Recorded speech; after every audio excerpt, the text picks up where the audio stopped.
আল্লাহ বারবার কি সুম্মা লা ইয়ামুতু ফিহা ওয়ালা ইয়াহইয়া, সেদিন সে না মরবে না বাঁচবে, না মরবে না বাঁচবে। এই শাস্তি কে দিতে পারবেন? ইসরায়েলের কসাই, মধ্যপ্রাচ্যের কসাই বেনিয়ামিন নেতানিয়াহু লক্ষ লক্ষ মুসলমানকে মারছে। ওর মরণ দরকার কয়বার? একবার না লক্ষ লক্ষ বার। এই পুরো পানিশমেন্ট দিতে পারবেন পুরোপুরি তিনি আমার কে? ফিলিস্তিন একটি জ্বলন্ত অগ্নিকুণ্ড হয়ে আছে, সেখানে অক্সিজেনকে জিরো করা হয়েছে। মানে এমন জাতীয় সেখানে মানে কি বলে এটাকে, এমন জাতীয় গ্যাস ছাড়া হয়েছে যেখানে কোনো অক্সিজেনের কোনো উৎপত্তি হচ্ছে না, অক্সিজেন নাই, অক্সিজেন শূন্য হয়ে আছে। সম্মানিত ভাইয়েরা, মৃত্যুপুরী সাজিয়েছে গাজাকে, রাফাকে, আর সেই ইসরায়েলের পক্ষ নিয়েছে কিছু মুসলিম নামের কুলাঙ্গার। আছে না নাই? আচ্ছা, আমরা স্পষ্ট ভাষায় জানান দিতে চাই প্রযুক্তির কল্যাণে মজলুমদের পাশে আমাদের অবশ্যই দাঁড়ানোর প্রয়োজন আছে না নাই? যে মুসলমান মজলুমদের অসহায়ত্বে যার চোখে পানি আসে না, তার মুসলমানিত্ব এখন আসে নাই। আমরা তাদের শোকে শোকাহত, তাদের রক্তে রঞ্জিত এই দৃশ্য দেখে আমাদের হৃদয় রক্তক্ষরণ হচ্ছে। মনে হচ্ছে এখনই ছুটে চলে যায়। উড়ন্ত পাখি হলে মনে হয় যদি কোনো ভিসা প্রসেসিং এর না প্রয়োজন হতো আমরা সোজা চলে যেতাম।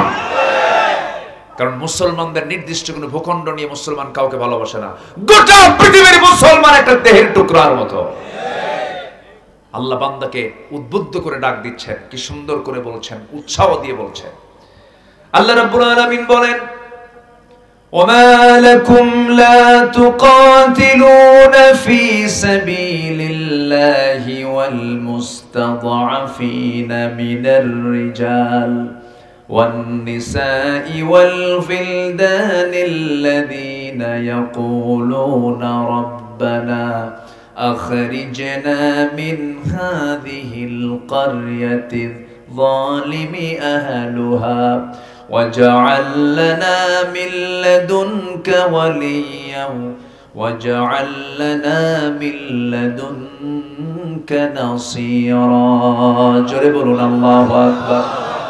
ও দুনিয়ার মুসলমান, তোমাদের কি হলো? ওমা লাকুম, কি হলো তোমাদের? লা তুকাতিলুনা, তোমরা সংগ্রাম করছো না, লড়াই করছো না, কেন তোমরা ঝাঁপিয়ে পড়ছো না সে আল্লাহর পথে? ওই সমস্ত বান্দাদের জন্য, অসহায় যারা নারী এবং পুরুষ, অসহায় শিশু, নারী, বৃদ্ধ বৃদ্ধা মানুষের জন্য তোমরা কেন তাদের পক্ষে লড়াই করছো না? যে সমস্ত অসহায় মুসলিম বান্দারা বলছে, আল্লাহ এই জুলুমের জনপদ থেকে আমাদেরকে উদ্ধার করো, আল্লাহ তোমার সাহায্য নাজিল করো। ছোট্ট একটা ছেলে ফিলিস্তিনের মাটিতে দাঁড়ায় দাঁড়ায় বলতেছে, আল্লাহ গোটা দুনিয়ার 200 কোটি মুসলমান আমরা না খেয়ে আছি মাসের পরে মাস, কেউ তো আমাদের জন্য খাবার আনলো না। শুনছি তোমার জান্নাতে নাকি বহু খাবার আছে, মৃত্যু দাও, তোমার জান্নাতে গিয়ে খাবার খাবো। কি কষ্ট তারা করতেছে। চোখের সামনে মা নাই, চোখের সামনে বাবা নাই, বম্বিং মেরে উড়ায় দিয়েছে, মিসাইল মেরেছে। এক বম্বিং এ মিসাইলের বোমার উপরে মানুষের লাশগুলো উঠতেছে। কি করুণ আর্তনাদ। সন্তান, ছোট্ট ছোট্ট বাচ্চাগুলো বাপ মা হারায়া, যারা দুধ ছাড়া এক মুহূর্ত বাঁচবে না। ছোট ভাই বড় ভাই, বড় ভাই ছোট ভাইকে সান্ত্বনা দিচ্ছে। কি করুণ আর্তনাদ, কি করুণ কান্না তাদের। এই সমস্ত আর্তনাদে যে বিশ্ব মোড়লদের দিল চুল পরিমাণ নামে না, দিল চুল পরিমাণ কাঁদে না, তারা বিশ্ব মোড়লিপনার কোনো যোগ্যতা রাখে না, ঠিক কিনা? ওআইসি নামক একটা সংগঠন আছে, OIC, O IC, O IC, organisation of Islamic কনফারেন্সের ভূমিকা হচ্ছে ও আইসি, এবং ওদের ভূমিকা হলো আঞ্জুমানে খেদমতে, আঞ্জুমানে মুফিদুল ইসলাম। ওই যে ঢাকাতে একটা সংস্থা আছে, যেখানে মরে যায় বেয়ারিশ লাশ ওগুলো টেনে নিয়ে দাফন করে। ওআইসির ভূমিকা এখন আঞ্জুমানে মুফিদুল ইসলাম। আল্লাহ তাআলা 55 রাষ্ট্রের রাষ্ট্রপ্রধানকে কিয়ামতের দিন একদম আসামির কাঠ করে তুলে ধরবেন, এই মুসলমান কেন মরতেছে তোরা জবাব দিলি না কেন? ঠিক কিনা? ছাড়বেন না। কি অত্যাচার গুলো করতেছে, অমানবিক। আচ্ছা বলেন তো, ইসরায়েল তারা বৈধ জমিতে আছে না অবৈধ জমিতে আছে? তারা কি বাড়িওয়ালা না ভাড়াটিয়া? 47 ভাড়াটিয়া। এডলফ হিটলার জার্মানির নেতা, দ্বিতীয় বিশ্বযুদ্ধে গ্যাস চেম্বারে একদিনে তুলে 60 লাখ ইহুদিকে শেষ করেছে। কিছু ইহুদিকে রাখছিল, বোঝেন নাই? কিছু ইহুদিকে রেখে দিয়েছিল। কেন মারছিল জানেন? এডলফ হিটলার সে নিজে ঘোষণা করেছিল পৃথিবীতে সবচাইতে ভয়ঙ্কর এবং মিথ্যুক, প্রতারক, ধোঁকাবাজ জাতির নাম হচ্ছে ইহুদি। খ্রিস্টান যদি বুঝতে পারে ইহুদির চরিত্র, আজকে মুসলমান ইহুদির চরিত্র বুঝে না। এডলফ হিটলার এই একটা কারণে মেরেছে, যদি এটা মানবতা বিশ্বাস করে না, মানবতা এটা না, মানবতার কাজ না। আমার নবীজি ইহুদির বাড়িতেও গেছেন এবং ইহুদি কন্যাকে বিয়ে করেছেন, মুসলমান বানিয়েছেন। আলহামদুলিল্লাহ বলেন। আমার নবীজিকে হত্যা করার জন্য তারা খাবারের মধ্যে বিষ পর্যন্ত ঢুকাইছে ইহুদির বাচ্চারা। কোন খ্রিস্টান আমার নবীজির সামনে অস্ত্র নিয়ে দাঁড়ায় নাই তার জীবদ্দশায়, কিন্তু ইহুদিরা আমার নবীর বিরুদ্ধে অস্ত্র পর্যন্ত খাড়া করেছে। অসংখ্য নবীকে তারা হত্যা করেছে। আমাকে আপনাকে ছাড়বে? আসতে কয়, আমাকে আপনাকে ছাড়বে? নবীকেই যারা ছাড়ে নাই, আমাকে আপনাকে ছাড়বে না। এই জন্য সতর্ক থাকতে হবে। এডলফ হিটলার হত্যার আরেকটা কারণ, কতটুকু সত্য জানি না, আমি এটা বইয়ে পেয়েছিলাম। মানে ইহুদি বিদ্বেষী হওয়ার আরেকটা কারণ হলো এডলফ হিটলার একটা মেয়েকে খুব পছন্দ করত। সেই মেয়েটা ছিল ইহুদি, ফাঁকি দিয়ে চলে যায়, ফাঁকি দিয়ে চলে যায়। তখন ভাবছিল যে তুই যা, তোদের জাতি দেব না, যা। কথা বলছেন না? বিভিন্ন কারণ তো থাকে, এর মধ্যে এটাও একটা কারণ ছিল। সম্মানিত ভাইয়েরা, সম্মানিত বন্ধুগণ, 200 কোটি মুসলমান যদি 1,52,00,000 ইহুদির মোকাবেলা করার জন্য অস্ত্র নয়, হাতও নয়, থুতু নিক্ষেপ করলেও তারা উড়ে যেত, কিন্তু কোনো আওয়াজ নাই, কোনো আওয়াজ নাই। কি করে জানেন? পেপসি খায়। কি খায়? কোকা কোলা খায়, কিটক্যাট খায়, বাটা পায়ে দেয়, পরে আবার গায়ে মুখে লিভার ব্রাদার্স মাখে, লাক্স মাখে।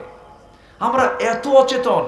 আচ্ছা, আবার আমি যে বলবো যেগুলো পণ্য বর্জন করুন, ঠিক আছে, পণ্য বর্জন করলাম, পণ্য আপনি কি ব্যবহার করবেন সেটা তো বানান নাই আপনি। আমার কথা কি বুঝতেছেন আপনি? আপনি না বানায় বর্জন করবেন কেমনে? আজকে মুসলমান পৃথিবীতে সবচেয়ে অলস জাতির নাম। বিশেষ করে মিডল ইস্ট, আরব গালফের লোকগুলো সারা রাত জেগে জেগে থাকে কুত্তার মতো, আর দিনের বেলা ঘুম পায়। আরব কান্ট্রির মানে একটা আমি লাইফ স্টাইল হয়ে গেছে। কুত্তা রাতে কি করে বলেন? কুকুরের কাছকে রাতে কি করে? জেগে থাকে, আর দিনের বেলা ঘুমায়, ক্লান্ত। কিন্তু মুসলমান তা করবে না। মুসলমান রাতের একটা অংশ ঘুমাবে, কমিল লাইলা ইল্লা কালিলা, একটা অংশ এসে দাঁড়িয়ে কার কাছে দাঁড়াবে? কার কাছে? আল্লাহর কাছে দাঁড়াবে। ক্যান্সার কেন হচ্ছে?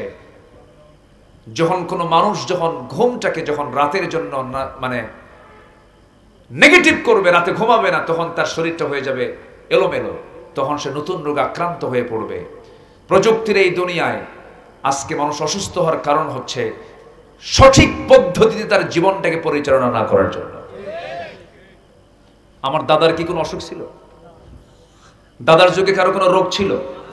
দাদার কোনো রোগ হলে পরে ঠান্ডা লাগলে সরিষার তেল পায়ের তলায় লাগাতো, আর পেঁয়াজ আর রসুন সরিষার তেল দিয়ে গরম তেলে এটাকে সুন্দর করে ফ্রাই করে চাবা নিত, কয়েকটা কালো জিরা দিত, জ্বর 14 হাত দূরে।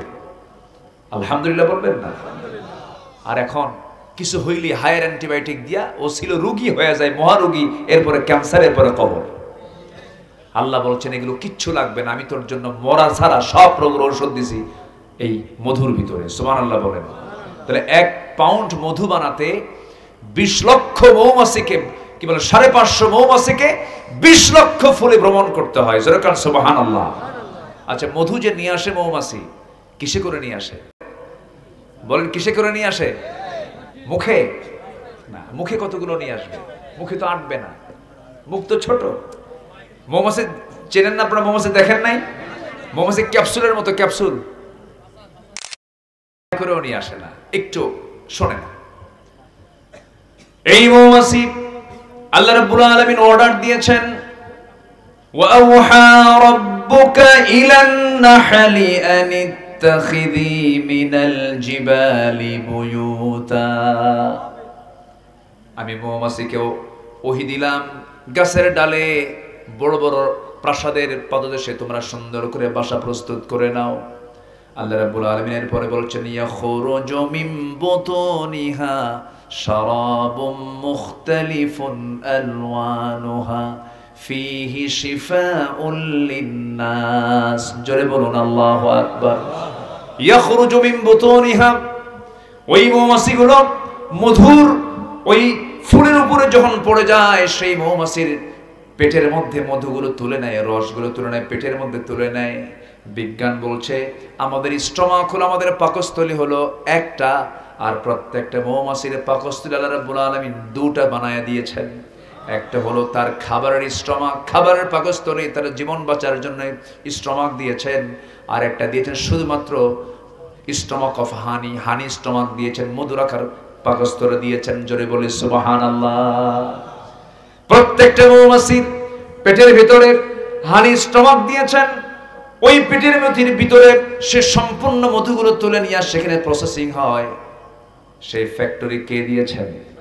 তাহলে মধু তৈরি করার জন্য আল্লাহ তাআলা কার পেটকে বেছে নিয়েছেন? বলেন বলেন, কার পেটকে বেছে নিয়েছেন? তাহলে এই মধু কি পৃথিবীর কোথাও কে বানাতে পারবে? বলেন, কেউ পারবে? বানাতে গেলে কি লাগবে? হ্যাঁ, মৌমাছি লাগবে। চিনি কেন? কারে লাগবে? মৌমাছি লাগবে।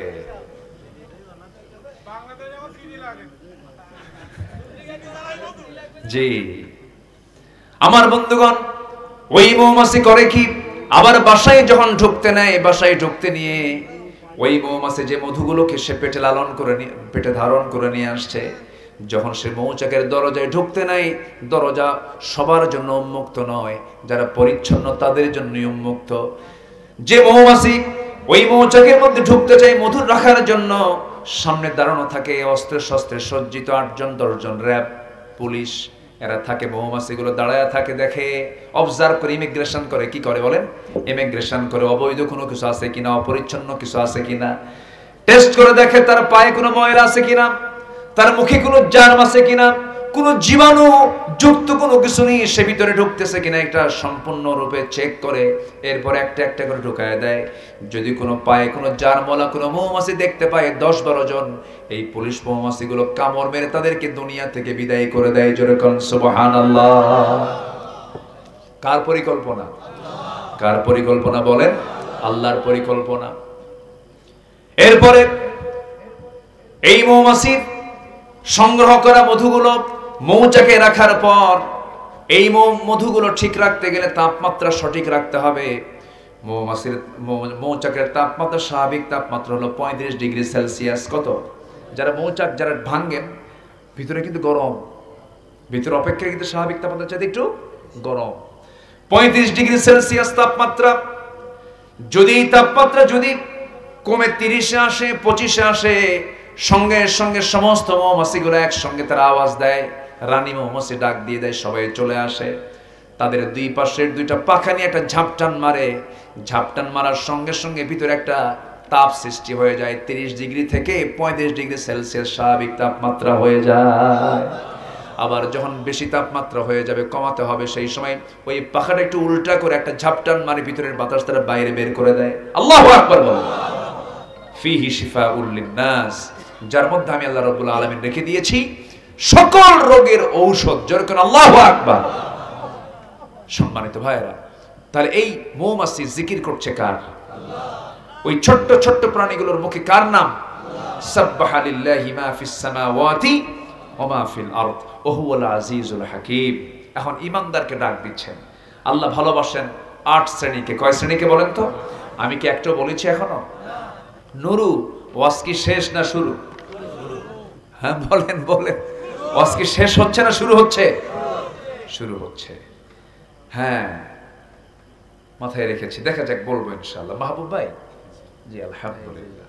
দেখা যাক, অনেক এখানে জি অনেক কিছু আসছে, এখানে অনেক আবদার আসছে। আপনাদের বসে থাকার লক্ষণ দেখে মনে হচ্ছে আজকে আপনারা বাড়ি যাবেন না, লক্ষণ খুব একটা ভালো মনে হচ্ছে না। অতএব আপনারা একটু তাবারকের আয়োজন করেন। অনেক সুন্দর, বলি আলহামদুলিল্লাহ। এত রাত হয়ে যাচ্ছে, কেউ নড়ছেন না। আমি আলোচনা খুব যে নাতি দীর্ঘ করবো তাও না, একটু আমার মূল পর্বের দিকে আস্তে আস্তে যাচ্ছি। আসুন, এখন আল্লাহ পাক ইমানদারকে ডাকছেন। এখানে যারা বসে আছে কেউ কি বেঈমান আছে? যদি দয়া করে কেউ বেঈমান থেকে হাত তোলেন। হুজুর আমি বেঈমান, কেউ আছেন? বলেন, কেউ আছেন? না, আমরা সবাই কি ইমানদার। নামাজ না পড়লে ইমান আছে, নামাজ না পড়লেও ইমান আছে। বেঈমান কেউ নাই। কেউ কয় না আমি বেঈমান, সবাই বলে আমি ইমানদার, কিন্তু নামাজ পড়ে না। কি পড়ে না?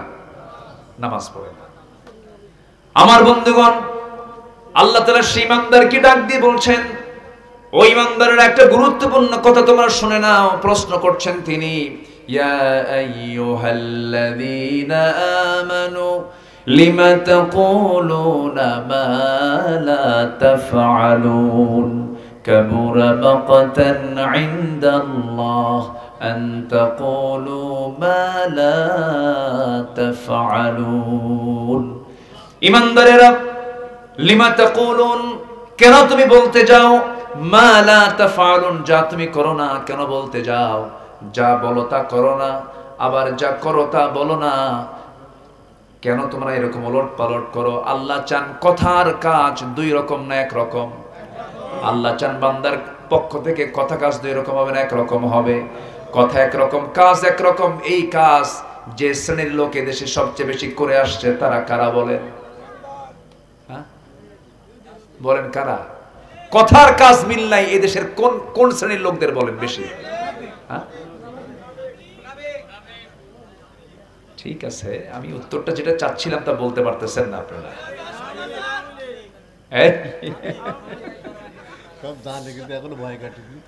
সম্মানিত ভাইয়েরা, কথার সাথে কাজের মিল নাই। যখন নির্বাচন আসে তখন দেখেন না ওয়াদা করে কি?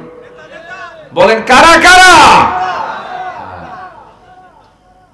54 বছর দেখেছি কারো কথার সাথে কোনো কাজের মিল ছিল না। আজ পর্যন্ত আমরা দেখি নাই কথা কাজের সাথে মিল ছিল না।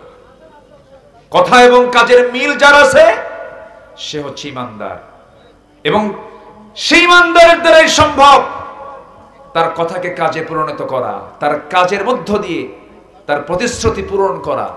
তার পক্ষে সম্ভব যে ব্যক্তি ইমানদার হতে পারে। অতএব আমরা নেতৃত্বে দেখতে চাই বেঈমান না ইমানদার? বেঈমান না ইমানদার? বেনামাজি না নামাজি? কোরআন ছাড়া না কোরআনওয়ালা? সাধারণ নেতৃত্ব না ইসলামের নেতৃত্ব?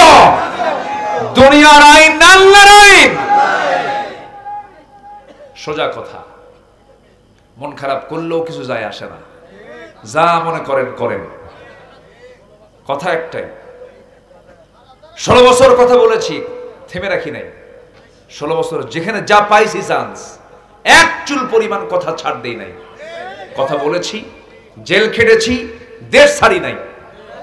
আলেমরা দেশ থেকে পালায় না, হাসিনা পালায়, হাসিনা পালায়। ঠিক কিনা? আমরা পালাই না, আমরা পালাই নাই।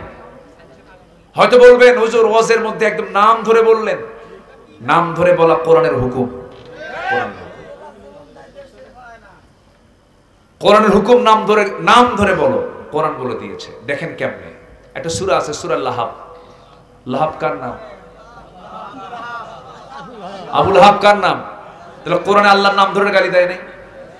তাহলে কোরআন একটা কিতাব, ধর্মের কিতাব। এই কিতাবের মধ্যে আবু লাহাবের নাম দেওয়ার কি দরকার ছিল বল? তাহলে কোরআনে যদি একটা কাফের আবু লাহাবের নাম যদি উদ্দেশ্য করে আল্লাহ যদি গালি দেন, তাব্বাত ইয়াদা আবি লাহাবি ওয়া তাব, আবু লাহাবের ধ্বংস 2 হাত, আমরা কি নাম ধরে ডাকতে পারি না? সমস্যা কোথায়? কোনো সমস্যা নাই। অনেকে এই কথা, আমি নাম বলছি তো, হয়তো অনেকে বলবেন দেখো যে রাজনীতি শুরু করছে, কোরআনই রাজনীতি শেখায় দিয়েছে, ঠিক কিনা? কোনো সমস্যা নাই, আলোচনা চলো, হুজুর মরুক।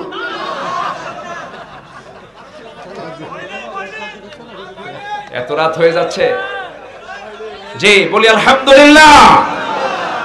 এই সাতক্ষীরার 1 নম্বর নাগরিক যিনি জনপ্রতিনিধি ছিলেন, যিনি এমপি ছিলেন, তার বাড়ি বুলডোজার দিয়ে ভেঙে ফেলা হয়েছে। 12-14 বছরের ব্যবধানে তাদের বাড়ি বুলডোজার দিয়ে আল্লাহ পাক ভেঙে ফেলার ব্যবস্থা করেছেন, ঠিক কিনা? আল্লাহ পারেন না? আল্লাহ পারেন না? জুলুম করবেন, ফলাফল পাবেন। নিরাপত্তা দিবেন, আল্লাহ সাহায্য করবেন। সাহায্য করবেন, আল্লাহ সাহায্য আসবে। অত্যাচার করবেন, আপনার উপরে গজব নাযিল হবে। এগুলো করবেন না। হাইরে হাইরে কি অবস্থা! থানায় নিয়ে খালি ফোন, নেতার ফোন, ওরে ধরেন, ওরে মারেন, ওর পুকুর দখল করো, ওর বাড়ি দখল করো, ওর ব্যবসা দখল করো। কোথায় তোমরা এখন?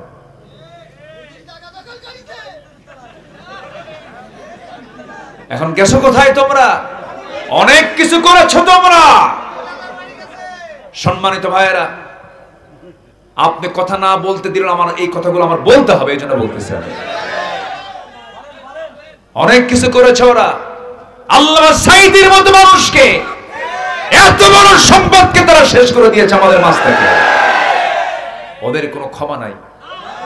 সকল হত্যার বিচারের আগে তাফসীর মাহফিলের প্ল্যাটফর্ম থেকে সুস্পষ্ট ভাষায় জানান দিতে চাই, এই দেশের ইসলামী আন্দোলনের অন্যতম সূতিকাগার সাতক্ষীরার 0 পয়েন্ট থেকে জানাতে চাই, আল্লামা সাঈদীর খুনের সঙ্গে যারা জড়িত, অবিলম্বে তাদেরকে ফাঁসির মঞ্চে ঝুলিয়ে মারা হোক।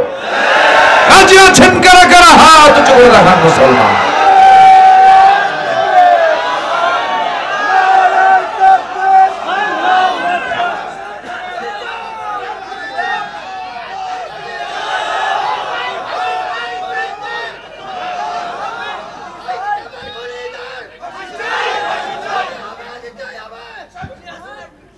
আল্লাহ কবুল করুন, জোরে বলি আমিন। হায়রে, নোয়াখালীর এক নেতা ছিল,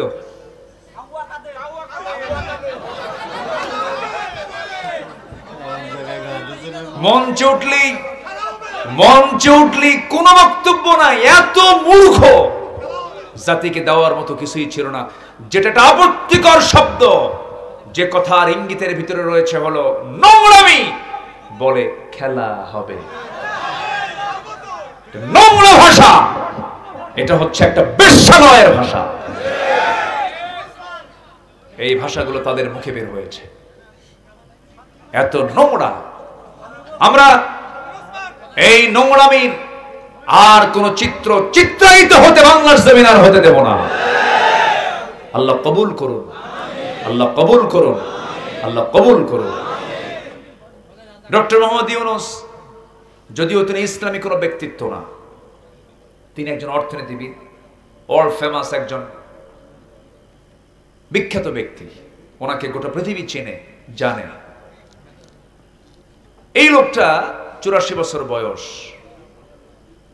এই দেশের নেতৃত্বে আসলেন। আমি লোকটার কিছু কিছু কথা, কোন উগ্রতা নাই, গালি দিচ্ছে একজন, তার জবাব নাই, ঠান্ডা মাথায় তিনি ফেস করছেন, কোনো কথা বলছেন না, তিনি কাজ করে যাচ্ছেন। তিনি ক্ষমতায় থাকতে চানও না, জনগণ তাকে চাচ্ছে, ঠিক কিনা? কারণ জনগণ পুরাতন মদ নতুন বোতলে আর দেখতে চায় না, ঠিক কিনা? দেখতে চায় না। আমরা চাঁদাবাজদের পুনরাবৃত্তি দেখতে চাই না, দখলদারিত্বের পুনরাবৃত্তি আমরা দেখতে চাই না। আমরা চাঁদাবাজ মুক্ত, সন্ত্রাস মুক্ত, নিরাপদ একটি সোনার বাংলাদেশ আমরা গড়তে চাই, ইসলাম দিয়ে, কোরআন দিয়ে, নামাজি নেতৃত্ব দিয়ে, ইনশাআল্লাহ। আল্লাহ কবুল করুন, আল্লাহ কবুল করুন। সম্মানিত ভাইয়েরা,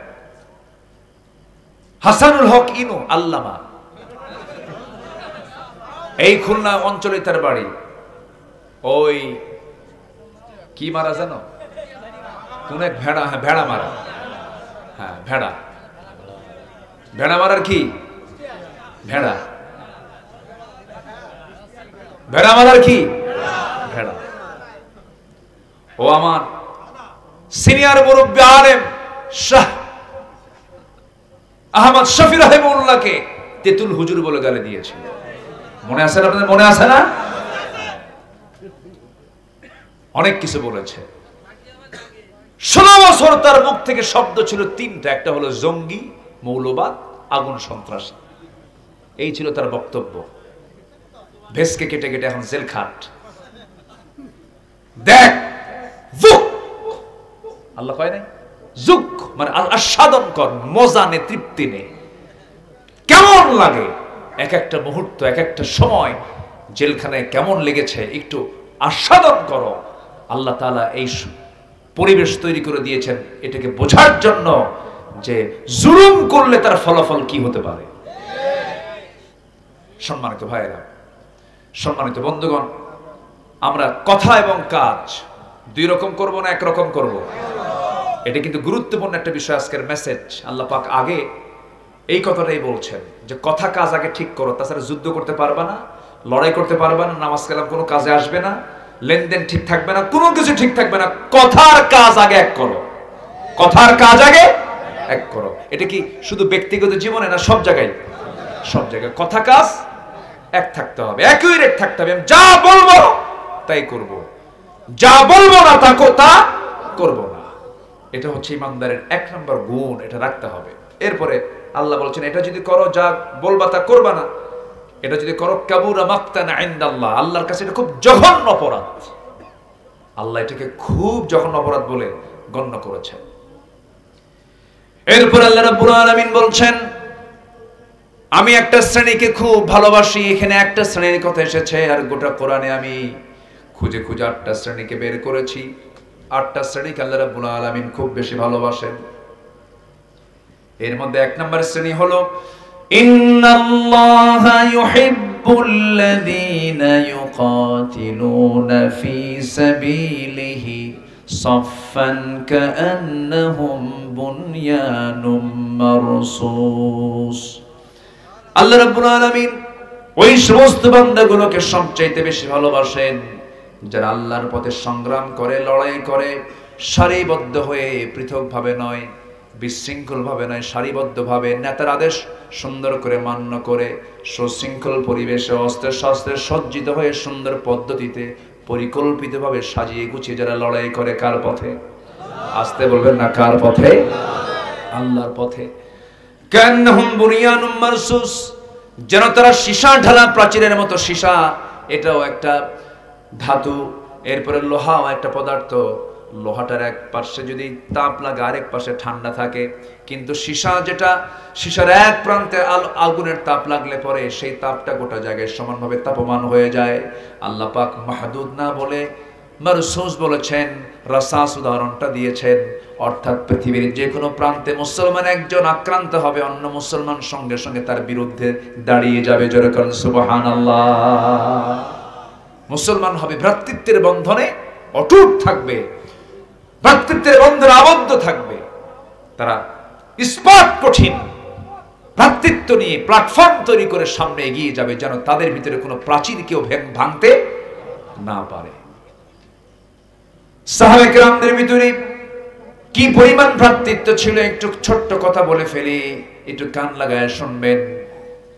আমার নবীর ইন্তেকাল হলো, নবীজি দুনিয়া থেকে বিদায় নিলেন। প্রথম খলিফার বিদায় হয়ে গেল 2 বছর। দ্বিতীয় খলিফার চেয়ারে বসলেন সাইয়েদনা ওমর ফারুক রাদিয়াল্লাহু তাআলা আনহু। সেই সময়কালে কোন এক রাতের আধারে আমার নবীর জামাতা সাইয়েদনা আলী রাদিয়াল্লাহু তাআলা আনহু রাতের আধারে ঘুমিয়ে পড়েছেন বিছানায়। স্বপ্নের মধ্যে দেখেন বিশ্বনবী স্বয়ং আমার সেই প্রিয় সাহাবী সাইয়েদনা আলীর দরজার সামনে দাঁড়ায় গেছেন। দরজার সামনে দাঁড়ায় গিয়া স্বপ্নের মধ্যেই রাসূল সাইয়েদনা আলীকে সালাম দিয়ে বলেছেন, আলী তোমাকে সালাম দিলাম, তোমার সঙ্গে দেখা করতে আসছি।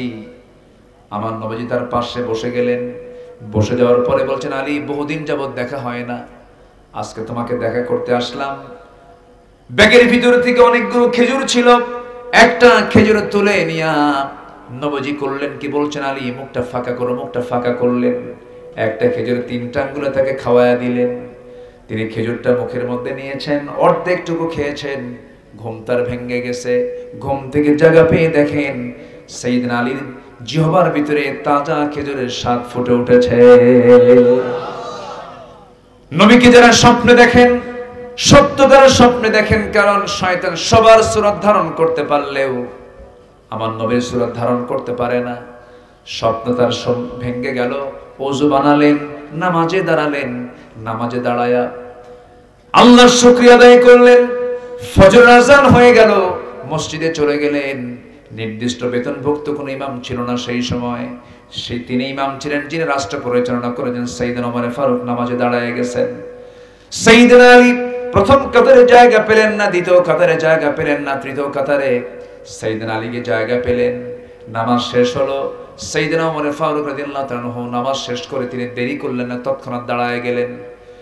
একজন মহিলা এক টোপলা খেজুর হাদিয়া ছিল, সেই হাদিয়ার খেজুরগুলো তিনি হাতের মধ্যে নিয়ে কাউকে দায়িত্ব না দিয়ে ওমর ফারুক স্বয়ং তিনি নিজেই করলেন কি, খেজুরগুলো বন্টন করা শুরু করলেন।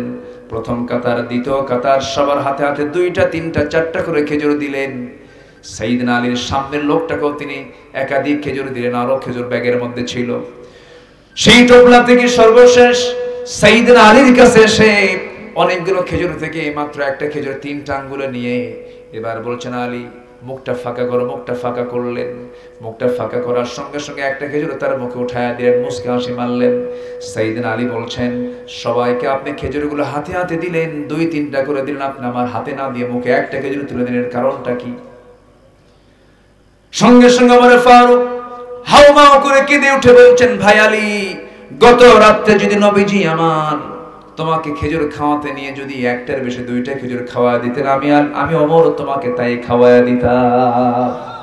মানে হলো রাতের বেলা যে স্বপ্ন দেখেছেন আলী, যে স্বপ্নটা দেখেছেন সেই হুবহু স্বপ্নটাই দেখেছেন সাইয়েদনা ওমর ফারুক রাদিয়াল্লাহু তাআলা আনহু। যেরকম সুবহানাল্লাহ, কান্নাহুম বুনিয়ানুম মারসুস। আমাদের ভ্রাতৃত্ব যত মজবুত হবে, দিন কায়েমের পথ তত সুগম হবে, সহজ হয়ে যাবে। আমরা হিংসা দূর করব, জোরে বলি ইনশাআল্লাহ। আমরা সকল মতভেদ দূর করব, জোরে বলি ইনশাআল্লাহ। আপনারা দোয়া করেন বিগত সময়ের সকল সময়ের চাইতে বর্তমানে যে সিচুয়েশন, আলেমদের মাঝে যে একটা বিভাজন ছিল, এটাও ইহুদি খ্রিস্টানদের কিন্তু একটা ষড়যন্ত্র। এই বিভাজন, এই দূরত্বটা একটু কমে আসছে, বলি আলহামদুলিল্লাহ, জোরে বলি আলহামদুলিল্লাহ। অনেকটাই কমে আসছে, দোয়া করেন। আমরা চেষ্টা করছি, আমরা অব্যাহত চেষ্টা চলছে সকল দূরত্বকে দূর করে আমরা আলেম সমাজ, আমার দেশের উলামা সমাজ যেন একটা ঐক্যের প্ল্যাটফর্ম তৈরি করতে পারে। আগামী নেতৃত্বে যেন ইসলামী নেতৃত্ব আসতে পারে। এর জন্য সর্বপ্রথম যে কাজটা সেটা হচ্ছে সকল সংকীর্ণতা দূর করে উদার চিত্ততা নিয়ে আমাদের এগিয়ে আসতে হবে। আল্লাহ কবুল করুন, জোরে বলি আমিন। কে বেতের নামাজ পড়লো 3 রাকাত 1 রাকাত দেখার বিষয় নাই। আমিন আসতে বললো, জোরে বললো কে, এটা দেখার বিষয় নাই। সাতক্ষীরার কলারোয়ার কিছু অংশে মানুষ তারা আমিন জোরে বলে, কি ঠিক কি না? ব্রজবক্সা কলারোয়া ভাবতেছেন হুজুর চেনে না? তো ওই এলাকায় কিছু হালে হাদিস আছে, তারা নামাজ পড়ছে, আপনি সেখানে গিয়ে ফতুয়া দেওয়ার দরকার নাই। আবার যারা হাতটা নামিতে পারতেছে তাদেরকেও কিছু বলার দরকার নাই। এদেশের একটা বিশাল অংশ আছে আহলে হাদিসের, রাজশাহী, চাপাই সহ গোটা দেশের বিভিন্ন জায়গায় আহলে হাদিসের ভাইরা নামাজ পড়ছেন, কোনো ফতুয়া দেওয়ার দরকার নাই। আমিন কেউ আসতে বলুক, জোরে বলুক, কিছু বলার দরকার নাই। মোনাজাত কেউ করুক না করুক, বলার দরকার নাই। এরপরে রসুল নূর মাটি এগুলো নিয়ে গন্ডগোল করার দরকার নাই। এগুলো দেখার সময় এখন আমাদের নাই। আমাদেরকে যারা বিজাতীয়, যারা ভিন্ন জাতি, যারা ইহুদি খ্রিস্টান, কিন্তু আমাদেরকে আহলে হাদিস, ফুরফুরার দরবার, শর্ষিনের দরবার, শিয়া, সুন্নি, গরম সুন্নি, ঠান্ডা সুন্নি, আহলে হাদিস এইগুলো হিসাবে চেনে না, আমাদেরকে চেনে তারা মুসলমান হিসাবে। অর্থাৎ আমাদের পরিচয় কোন দরবার নয়, আমাদের পরিচয় হলো আমরা মুসলমান। আমরা কি বলেন? মুসলমান। আমরা এক থাকবো, জোরে বলি ইনশাআল্লাহ। কান্নাহুম বুনিয়ানুম মারসুস, আমরা সীসা ঢালা প্রাচীরের মতো আমরা একতাবদ্ধ থাকবো। আল্লাহ তাদেরকে ইন্নাল্লাহা ইউহিব্বু, আল্লাহ পাক তাদেরকে খুব ভালোবাসেন। জোরে করে সুবহানাল্লাহ। নাম্বার 2 হলো আল্লাহ রাব্বুল আলামিন কোন শ্রেণীকে ভালোবাসেন, কোন শ্রেণীকে ভালোবাসেন না, ওই বিষয়ে আজকে আমার কথা হবে না, কারণ ওই সময়টা আজকে আমার নাই। আল্লাহ তাআলা ভালোবাসেন 8 শ্রেণীকে, এর মধ্যে একটা শ্রেণী হয়ে গেল আল্লাহ রাব্বুল আলামিন সেই শ্রেণীকে ভালোবাসেন। সুন্দর করে আমরা জানতে পেরেছি আল্লাহর পথে যারা সংগ্রাম করবে আল্লাহ তাদেরকে ভালোবাসেন। নাম্বার 2 হলো যারা মুতাওয়াক্কিল, যারা তাওয়াক্কুল করবে কাকে? আসতে বলবেন না, কাকে? আল্লাহকে। ওয়ামান ইয়াতাওয়াক্কাল আলাল্লাহ ফাহুয়া হাসবুহ ফাবিমা রাহমাতিন মিনাল্লাহি লিনতা লাহুম ওয়ালাউ কুনতা ফাযযান গালিযাল কলবি লাফাদ্দু মিন হাওলিক ফাআফু আনহুম ওয়াস্তাগফির লাহুম وشاورهم في الأمر فإذا عزمت فتوكل على الله إن الله يحب المتوكلين আল্লাহ রাব্বুল আলামিন ওই সমস্ত বান্দাদেরকে ভালোবাসেন যারা আল্লাহর প্রতি ভরসা রাখে। আমাদের ভরসা কে? আসতে বলবেন না, কে? আমাকে পৃথিবীর কেউ রক্ষা করবেন, আল্লাহ রক্ষা করবেন। আমাদেরকে কেউ বাঁচাবেন না, আমাকে কে বাঁচাবেন? আমাকে কেউ খাওয়াবেন না, আমাকে কে খাওয়াবেন? অতএব কোনো কিছুর হুমকি দেখে আমরা ভয় পাবো না, আমরা একমাত্র ভয় পাবো কাকে দেখে? আল্লাহকে দেখে। কি পরিমাণ রাজত্ব জোরপূর্বক চাপিয়ে দেওয়া হয়েছিল, যেখানে যেদিকে দৌড়াই, যেদিকে চোখ যায়, যে মোড়ে, বিভিন্ন মোড়ে মোড়ে তাকালে পরে একটা করে স্ট্যাচু দেখি, মূর্তি দেখি। কি ঠিক কিনা বলেন? হাজার হাজার কোটি টাকা খরচ করে মূর্তিগুলো বানানো হলো। এই হাজার হাজার কোটি টাকা গুলো কোনো বাপের সম্পত্তি না, জনগণের সম্পত্তি। 6 আগস্টে সব শেষ। 6 আগস্টে সব শেষ। ইউনূসকে প্রশ্ন করা হলো, ডক্টর ইউনূসকে প্রশ্ন করা হলো, সাংবাদিক বলল, স্যার এগুলো কি হচ্ছে, আপনার মন্তব্য কি? সব তো ভাঙ্গে চূরা শেষ। ইউনূস সাহেব বলে, আমারে কও কেন, যার মূর্তি ভাঙছে তার বেটি রে কও। ঠিক না?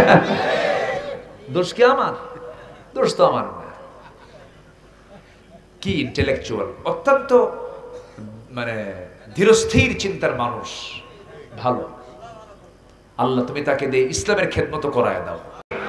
এখন ঘন ঘন টুপিও দেখি তার মাথায়, তাই না? বিভিন্ন জায়গায় যায়। আমি আমার বুদ্ধি বয়সে ছিল এক চাচা ছিল দেশে, এক চাচা ছিল না? হ্যাঁ, চাচা ছিল। তো যাই হোক, চাচা ছিল পুরুষ, তো তাও তো পুরুষ, ম্যাক্সিমাম তো মহিলাই কাটছে। তো আমি এবার ঈদগাহে, লক্ষ্য করছেন না, বক্তব্য দিয়েছেন, কথা বলেছেন, মুসাফা করেছেন, করমর্দন করেছেন। একটা ভারসাম্যতা তার মধ্যে আছে। আমরা চাই এই দেশটা সামনের দিকে এগিয়ে যাক। জোরে বলি ইনশাআল্লাহ। আইনের উপরে যেন কেউ প্রভাব না খাটাতে পারে, বিচারের উপরে যেন কেউ কোনো প্রভাব বিস্তার না করতে পারে, এগুলোকে স্বাধীন দেখতে চাই আমরা। ঠিক কিনা বলেন? আইন সবার জন্য, বিচার হবে ইতিদালের ভিত্তিতে, ইনসাফের ভিত্তিতে। জোরে বলি ইনশাআল্লাহ। সম্মানিত ভাইরা, আমরা তাওয়াক্কুল করব কার উপরে? আমাকে খাওয়াবেন কে? আমাকে পড়াবেন কে? আমার নবীজি কোথাও যাচ্ছিলেন যুদ্ধের ময়দানে, একটা গাছের নিচে, বাবলা গাছের ডালে তরবারি ঝুলায় রাখলেন, ঝুলায় রেখে শুয়ে পড়েছেন। এক ইহুদি চট করে তরবারি হাতে নিয়ে বলছে, মুহাম্মদ তোমারে বাঁচাবে কে? আমার রাসূল কয়, আল্লাহ। সুবহানাল্লাহ বলবেন না? আমার রাসূল এমন চিৎকার মারলেন, ইহুদি কয়, তোমারে বাঁচাবে কে? এখন আমার হাতে তরবারি তোমাকে শেষ করে, আমার আল্লাহ বাঁচাবেন। ইহুদির হাত থেকে থরথর করে তরবারি পড়ে গেছে। রাসূল চট করে তরবারি হাতে নিয়ে বলেন, তোরে বাঁচাবে কে? কালেমা পড়ে মুসলমান বানায় দাও। সুবহানাল্লাহ বলবেন না? ওয়া ইয়াতাওয়াক্কাল আলাল্লাহ ফাহুয়া হাসবুহু। যে ব্যক্তির তাওয়াক্কুল আল্লাহর উপরে আছে তার জন্য আল্লাহই যথেষ্ট। যেরকম সুবহানাল্লাহ। যার আল্লাহ আছে তার সব আছে, যার আল্লাহ নাই কিচ্ছু নাই। যখন কেউ ভরসা করবে আল্লাহ ছাড়া কারো উপর, তার কাছেই পাঠায় দেওয়া হবে। এখন দিল্লি থেকে বসে আছে, ঠিক আছে না? ভরসা কি আল্লাহ না দিল্লি? আমরা কি চাই? দিল্লি চাই না ঢাকা চাই? দিল্লি না ঢাকা? আমরা আমাদের শখে শোনেন, বিড়ালের মাথা হলো বাঘের লেজ না হইয়া বিড়ালের মাথা হয়ে থাকবে। কি কথা বোঝা গেল? কি কথা বোঝা গেল? বিশাল বাঘের লেজ, বিশাল বাঘের কি লাভ আছে? বিড়ালের বলেন, বিড়ালের কি হবো? তাও ভালো, মাথা আছে, লেজ হয়ে লাভ নাই। আল্লাহ কবুল করুন। নিজের পায়ে দাঁড়াবো আমরা, জোরে বলি ইনশাআল্লাহ। আমার দেশে কি নাই? নদী, নালা, খাল, বিল সব কিছু আছে। প্রত্যেকটা জনপদে আল্লাহ পাক সেই পরিমাণ খাদ্য রসদ রেখে দিয়েছেন যা ওই জনপদের লোকের জন্য প্রয়োজন, সব দিয়ে দিয়েছেন। জোরে বলেন সুবহানাল্লাহ। কোনো সমস্যা নাই। একটা গাছ নাই কাতারে, একটা গাছ। কাতারে গেছিলাম, কোনো গাছই নাই, কোনো গাছ নাই। এক একটা গাছ, হঠাৎ করে দেখি একটা বিশাল বড় একটা গ্রিন সিটি, একটা গ্রিন অঞ্চল, গ্রিন জোন। এত গাছ এখানে কেমনে হলো? কেমনে এরকম সবুজায়ন হলো? বলতেছে হুজুর বুঝবেন না, তলের দিকে তাকায় দেখেন স্যালাইন লাগানো আছে, স্যালাইন। মানে প্রত্যেকটা গাছের গোড়ায় একটা করে ট্যাপ লাগানো আছে, কল, পানি দিয়ে দেয় সকাল বিকাল। আবার হেলিকপ্টার দিয়ে উপর থেকে, যান যেন না যায়, উপর থেকে হেলিকপ্টার দিয়ে তারা ঝর্ণার মতো পানি দিয়ে দিয়ে এই গাছগুলো বাঁচায় রাখে। আর আমার দেশের সবুজ গাছ, গাছ তো গাছে তো পানি দেওয়াই লাগে না। বাচ্চা পেয়ারা খাইছে, সেই পেয়ারা পেটে তুলছে, ওখান থেকে বিচি পিছন দিয়ে বের হয়েছে, সেই বিচি পায়খানা করে ধুয়ে আসছে, পরে ওই জায়গা থেকে গাছ হয়েছে। কি আমি কি বল করি না? মরিচ খাইছে, মরিচ ছাড়ছে, মরিচ গাছ হয়ে গেছে। আমার দেশের মাটি সোনার চেয়েও খাঁটি। জোরে বলেন আল্লাহু আকবার। আমার দেশের মাটিতে সব হয়, আলহামদুলিল্লাহ বলেন। আমরা শুধু মানুষগুলো ভালো হব, আমরা আমানতদার হব, কথা কাজ কি রাখবো? এক রাখবো। জোরে বলি ইনশাআল্লাহ। আমার ভাইয়েরা, নাম্বার 4 হলো ইহসানকারী হব আমরা। আল্লাহ ইহসানকারীকে খুব ভালোবাসেন। ওয়া হাসিনু ইন্নাল্লাহা ইউহিব্বুল মুহসিনিন। নাম্বার 5 হলো আল্লাহ রাব্বুল আলামিন সেই সমস্ত বান্দাকে ভালোবাসেন যারা ন্যায়পরায়ণ হবে, ন্যায় বিচার করবে। আল্লাহ 7 শ্রেণীকে আরশ আজিমের ছায়ায় জায়গা দিবেন। এর মধ্যে একটা শ্রেণী হলো ওই সমস্ত বিচারকদেরকে ইমামুন আদিলুন, যারা সঠিক বিচার করতে পেরেছে। আল্লাহ রাব্বুল আলামিন সুন্দর করে বলছেন ইন্নাল্লাহা ইউহিব্বুল মুকসিতিন। নাম্বার 5 ও নাম্বার 6 হলো আল্লাহ রাব্বুল আলামিন ওই সমস্ত বান্দাগুলোকে ভালোবাসেন যারা কাউকে না ভয় করে আল্লাহকে ভয় করবে। আল্লাহ রাব্বুল আলামিন বলেন ফাস্তাকিমু লাহুম ইন্নাল্লাহা ইউহিব্বুল মুত্তাকিন। নাম্বার 7 হলো যারা সবরকারী, যারা ধৈর্যশীল, তাদেরকে আল্লাহ রাব্বুল আলামিন ভালোবাসেন। ওয়ামাস্তাকানু ওয়াল্লাহু ইউহিব্বুস সাবিরিন। জোরে বলুন আল্লাহু আকবার। এই যে 7 চলে গেল, নাম্বার 8 এবং নাম্বার 9 দুটোকে একসঙ্গে করলে পরে 8 হয়ে যায়। যারা তওবাকারী, যারা পবিত্রতা অর্জনকারী, আল্লাহ রাব্বুল আলামিন তাদেরকে খুব ভালোবাসেন। তওবা আছে যার, ক্ষমা আছে তার, পবিত্রতা আছে যার, ইবাদত কবুল হবে তার। তওবা পবিত্রতা অর্জনকারী মানে হলো আল্লাহ রাব্বুল আলামিন।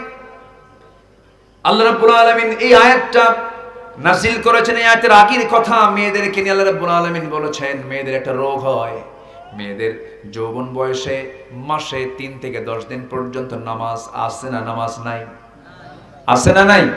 নামাজ নাই। আমাদের আজ থেকে আমাদের, তাহলে আমরা কি পিছিয়ে আছি না এগিয়ে আছি?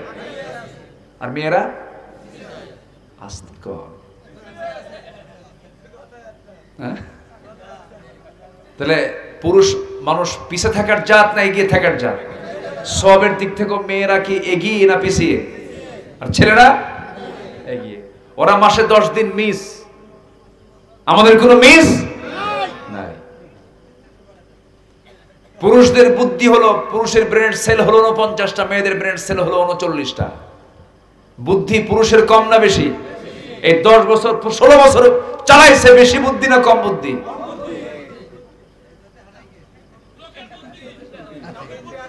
কিসের বুদ্ধি? ও আচ্ছা আচ্ছা আচ্ছা, হ্যাঁ ঠিক আছে, না না ঠিক আছে, সবাই সচেতন আমরা। আমি মাদেরকে ছোট চোখে দেখছি না, মাদের বুদ্ধি আছে, কিন্তু বুদ্ধির জায়গায় বুদ্ধি খাটান। বাচ্চা কাচ্চা আছে, ওদেরকে খেদমত করেন, লালন পালন করেন। মেয়েরা যা পারে আমরা কি তা পারি? আচ্ছা, পুরুষ মানুষ বেশি কথা বলে না মেয়ে মানুষ বেশি কথা বলে? বলেন বলেন। পুরুষ যদি বলে সারাদিন 2000, ওরা বলে 5000। এত দোষ ধরে কেন? এই দেখেন হুজুর স্বামীর সাথে খেলে কথা কয় যায়, এত দোষ ধরেন কেন? বউ ভালো তো, আপনার বউকে ভয় করেন না? এখন অবশ্যই উনি একমাত্র খাঁটি সংসারী, অবশ্যই বলছে, উপায় নাই তো। বউয়ের সঙ্গে আপোষ না করলে কি সংসার হবে? যে কইছে ভয় করে, অবশ্যই উনি ঠিক আছে। বউকে কে না ভয় করে? সবাই ভয় করে। সম্মান, সম্মান, হ্যাঁ আমিও, আপনিও, সবাই, কেউ বাদ নাই। জি হ্যাঁ, স্বামী যদি বউকে না ভয় করে সংসারে হবে না। এই ভয় মানে হলো সম্মান। আলহামদুলিল্লাহ বলে সম্মান করার দরকার আছে না নাই? হ্যাঁ, নারী হচ্ছে বাড়ির জ্যোতি। হ্যাঁ, সংসার সুখের হয়। দেখেন এই তো লাইন আসছে। মেয়েরা কথা বলে বেশি কেন জানেন? বাচ্চা কাচ্চা কোলে নিয়ে আদর করে লালন পালন করে পুরুষ না মহিলা? বলেন বলেন বলেন। বাচ্চা দুধ খাচ্ছে না, বাচ্চা ঘুমাচ্ছে না, বারবার এক কথা বারবার বলে কে? মা বলে। মা খা, বাবা খা, বাবা খা রে, এই যে দুধ, মরে গেলে খা, ওষুধ খা, সোনা সোনা, ময়না ময়না, সারাদিন বলতেছে, জিকির করতেছে। কোনো বিরক্ত আছে? তাহলে তাদের কথা কম বলা দরকার না বেশি বলা দরকার? আর আপনার কোলে যদি বাচ্চা তুলে দিয়ে বলা হয় দুপুর পর্যন্ত দেখো, কয়টা থাক না মারবেন?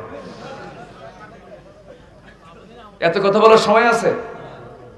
অতএব মেয়েরা যে কথা বলে এটার যৌক্তিকতা আছে না নাই? তারা বেশি কথা বলবে, এটা স্বাভাবিক। বেগুন কিনতে ভুল করছেন, বেগুনের পোকা তো বোঝা কঠিন। বৃষ্টির দিনের বেগুন, বৃষ্টির দিনের বেগুন তো পোকা, ওর মধ্যে পোকা ঢোকেছে কেমনে খুঁজে পাওয়া যায় না। বেগুন পরিষ্কার উপরে ফটফটা, কোনো সমস্যা নাই। বাড়িতে নিয়ে বইয়ের হাতে তুলে দিচ্ছেন, বটি দিয়ে কুটতে নিয়ে দেখে গোটা বেগুন পোকা, মাথায় হাত দিয়ে কয় আমার সংসার শেষ। ওই বেগুন পোকা বের হওয়ার পর থেকে দুপুর পর্যন্ত শুধু বেগুনের তফসির। আল্লাহ তাআলা মেয়েদেরকে এই জাতীয় ভাবেই বানাইছেন। আল্লাহ পাক তাদেরকে এরকম করেই বানিয়েছেন। এটাই হচ্ছে তাদের বৈশিষ্ট্য, এটাই হচ্ছে তাদের আনন্দ, আমাদের আনন্দ। বলি আলহামদুলিল্লাহ। ওরা বলবে এক কথা বারবার, আমরা শুধু শুনবো। সামিআনা, শুনলাম শুনলাম, বলো যা আছে বলো, হ্যাঁ সব ঠিক। আল্লাহ পাক এরকম করে বানিয়ে দিয়েছেন। বলি আলহামদুলিল্লাহ। সেই মেয়েদের মাসে একটা টাইম পর্যন্ত তাদের ঋতুস্রাব থাকে। আল্লাহ তাআলা এই আয়াতটা এখানে কোট করেছে, সূরা বাকারা 222 নম্বর আয়াত। আল্লাহ রাব্বুল আলামিন বলেন, يسألونك عن المحيض قل هو أذى فاعتزلوا النساء في المحيض ولا تقربوهن حتى يطهرن فإذا تطهرن فأتوهن من حيث ما أمركم الله إن الله يحب التوابين ويحب المتطهرين। জোরে বলুন আল্লাহু আকবার। হে রাসূল, আপনাকে তারা ঋতুস্রাব সম্পর্কে মাসিক ব্যাপারে প্রশ্ন করবে, আপনি বলেন সেটা নাপাক। অতএব মেয়েদেরকে জানায় দেন তারা যেন এই অবস্থায় যেন নামাজের দিকে না যায়, নামাজ যেন না পড়ে। এবং পুরুষ জাতি, তোমরা তাদের নিকটে যাবে না যতক্ষণ না তারা পবিত্র না হতে পেরেছে। কার হুকুম বলেন? আসতে বলবেন না, কার হুকুম? আল্লাহর হুকুম।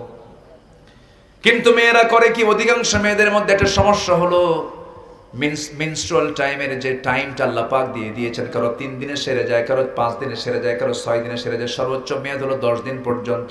কিন্তু মেয়েরা অলসতা করে 10 দিনকে ঠেলে আরো 10 দিন বাড়ায় দেয়। আছে কিন্তু এই প্রবলেমটা আছে না নাই? আমরা অবশ্যই এগুলো খেয়াল রাখার চেষ্টা করব। 10 দিন পরেও যদি কোনো মায়ের অসুস্থতা জনিত কারণে যদি না তিনি সুস্থ হতে পারেন, সেই সময় তিনি অসুস্থ রোগী হয়ে গেলেন, তার কাছে কিন্তু মিনস্ট্রুয়াল টাইমের হাজত তার কাছে আসবে না, হালত তার কাছে থাকবে না, তিনি অসুস্থ, নামাজ তিনি ঠিকই পড়ে যাবেন, 10 দিন পরে ডাক্তারকে দেখাবেন, ট্রিটমেন্ট নেবেন, তিনি অসুস্থ বলে তিনি বিবেচিত হবেন, কিন্তু সর্বোচ্চ মেয়াদ হলো, সর্বনিম্ন হলো 3 দিন, সর্বোচ্চ 10 দিন। ও নারীরা শোনো, এখন আল্লাহ বলছেন, আল্লাহ রাব্বুল আলামিন তওবাকারীকে খুব ভালোবাসেন, আর এবং যারা পবিত্রতা অর্জনকারী আল্লাহ রাব্বুল আলামিন তাদেরকে খুব বেশি ভালোবাসেন। জোরে কোন সুবহানাল্লাহ। চল ঠিকানা নয়, মরণ একদিন মুছে দেবে সকল রঙিন পরিচয়। পৃথিবী আমার আসল ঠিকানা নয়। মিছে মিছে মানুষের বন্ধন, মিছে মায়া স্নেহ প্রীতি ক্রন্দন, ঠিক কিনা? মিছে মানুষের বন্ধন, মিছে মায়া স্নেহ প্রীতি ক্রন্দন, মিছে নাটকের, মিছে মিছে মিছে মিছে দোষী বিশ্বস্ত সে কোন বন্ধু বলো বেশি বিশ্বস্ত? কার কাছে মন খুলে দেয়া যায়, কার কাছে সব কথা বলা যায়, হওয়া যায় বেশি আশ্বস্ত? তার নাম আহমদ, বড় বিশ্বস্ত। আহমদ বড় বিশ্বস্ত। যেজন কখনো ব্যথা দিতে জানে না, যেজন কেবলই মুছে দেয় বেদনা। রাসূল কি কাউকে কোনোদিন ব্যথা দিয়েছেন? কোনোদিন কাউকে কষ্ট দিয়েছেন? সেই নবীর আমরা উম্মত হতে পেরেছে, বলি আলহামদুলিল্লাহ। হৃদয়ের হাহাকার আপন করে নিতে আর কার বুক এত প্রশস্ত? তার নাম আহমদ, বড় বিশ্বস্ত। আহমদ বড় বিশ্বস্ত। যে আমরা দোয়া করব, কিছু কথা বলেছি, ইকামতের দিন নিয়ে কিছু কথা বলেছি, সাহাবায়ে কেরামদের জীবনী নিয়ে কিছু কথা আলোচনা করেছি, তোমার কোরআনের সৌন্দর্য নিয়ে কিছু কথা আলোচনা হয়েছে।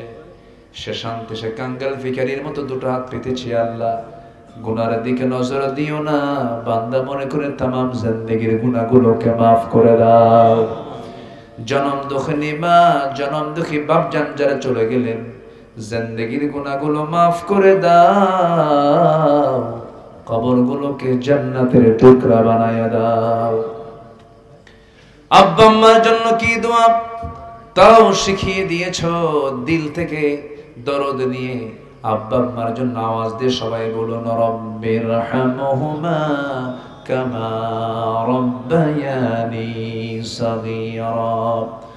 রব্বিরহামহুমা কামা রব্বায়ানি সগীরা।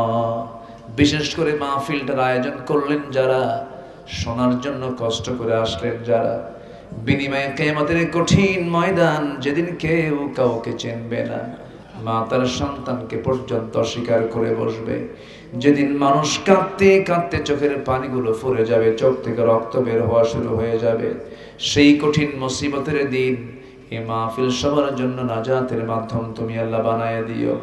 আল্লাহ তাআলা এই প্রতিষ্ঠানে, এই সমিতির যিনি প্রতিষ্ঠাতা ছিলেন, আল্লাহ তাআলা আলহাজ রূপচাঁদ সর্দারের জন্য দোয়া করি, মেহেরবানি করে তুমি তার তোমার পছন্দের বান্দার কাতারে শামিল করে নাও। মরহুম বারি খান, আল্লাহ তাআলা তুমি তাকে কবুল করে দাও। মরহুম আলহাজ সবুদ আলী সর্দার, আলহাজ আব্দুল আজিজ সর্দার, শেখ কামরুল হক চঞ্চল সহ এই প্রতিষ্ঠানের সঙ্গে এই সমিতির সঙ্গে যারা জড়িত সবাইকে তুমি আল্লাহ দয়া করে কবুল আর মঞ্জুর করে নাও। আয় আল্লাহ তাআলা, যাদের নাম বলেছি, যাদের নাম বাদ পড়েছে, তোমার তালিকায় তো সবার নামগুলো আছে আল্লাহ, মেহেরবানি করে তোমার পছন্দের বান্দার কাতারে তাদেরকে তুমি আল্লাহ শামিল করে নাও। আয় আল্লাহ তাআলা, ইমাম হোসেনের রুহের মাগফিরাত কামনা করছি। সিরাজুল ভাই, সাইফুল ভাই কিডনি